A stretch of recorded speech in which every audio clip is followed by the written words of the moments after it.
Çifti Neda dhe Ogren Balluku, një nga historitë më të komentuara të dashurisë që lindi brenda mureve të Big Brother Albania, duket se po jep fund kapitullit të tyre pas plot 10 vitesh martesë. Prej kohësh ata ishin një ndër çiftet më të rezervuara të showbizit, duke zgjedhur të ruanin jetën e tyre private larg vëmendjes publike. Megjithatë, lajmi për divorcin e tyre shpërtheu papritur vetëm 2 ditë më parë, duke hapur dhjetra diskutime, reagime dhe pikpyetje mbi shkaqet e kësaj ndarjeje. Mbrëmjen e djeshme, e ftuar në panelin e programit Goca e Gra, Neda konfirmoi lajmin përpara publikut, e përlotur dhe dukshëm e trazuar emocionalisht. Ajo u shpreh se martesa e tyre prej kohësh po kalonte një periudhë të vështirë dhe se vendimi për t'u ndarë nuk ishte i nxituar, por i dhimbshëm dhe i menduar gjatë. Sipas saj, pavarësisht përpjekjeve për ta mbajtur familjen të qëndrueshme, raporti kishte arritur një pikë ku bashkëjetesa nuk funksiononte më. Ka momente në jetë ku dashuria nuk mjafton më për të mbajtur dy njerëz bashkë, tha ajo, duke shtuar se vendimi është marrë me përgjegjësi dhe duke vendosur mbi çdo gjë mirëqenien e fëmijëve.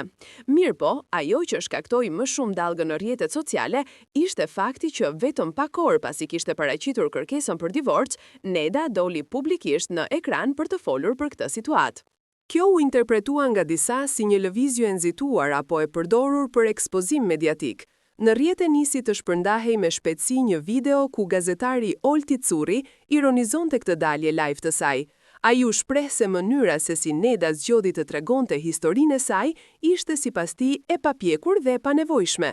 Të shkosh të hapësh zorrët e barkut për divorcin në një emision të quajtur Goca e Gra dhe pastaj t'i thuash njërës nga moderatorët mos u merr me llafe, duhet guxim katunari, deklaroi ai me ton ironit, duke ndezur akoma më shumë diskutime. Nga ana tjetër, në studio pati edhe tensione mes Nedës dhe Rozana Radit, e cila e pyeti hapur nëse momenti i publikimit të librit dhe njoftimit për divorcin ishin të lidhura mes tyre, një pyetje që Neda e quajti të pavend dhe të ndjeshme. Ajo theksoi se jeta personale nuk është një skem marketingu dhe se ndarja është një plag që po e përjeton realisht, jo një argument mediatik për të bërë bujë. Në rrjetet sociale, opinioni i publikut është ndarë në dy kampe.